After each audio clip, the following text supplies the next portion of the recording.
All right, so one of my pieces of advice for the Chinese mini skid steers is to grease things and to adjust your chain tension if you have a chain drive like I do on this wheel. Now, to access your chain drive, you're going to want to pull off front and rear wheel on whatever side you're working on.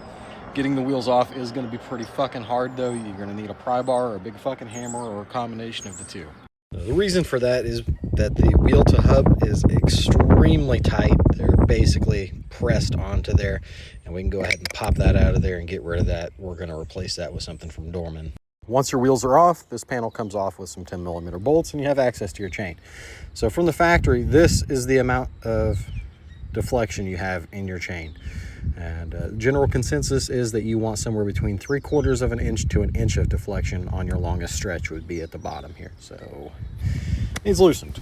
Now, while we're here with the wheels off, I don't care what kind of grease fitting you prefer, but make sure there's grease in your front hubs because there is none from the factory. These things are dry and you will eat your bearings immediately. Now, if you've loosened the 315mm bolts on your tensioner pulley bracket and it's not able to move up to give you any more slack, you need to take all these 10mm bolts out, and then there is a 10mm Allen that goes in the top of this, and it's probably all the way down as a stop.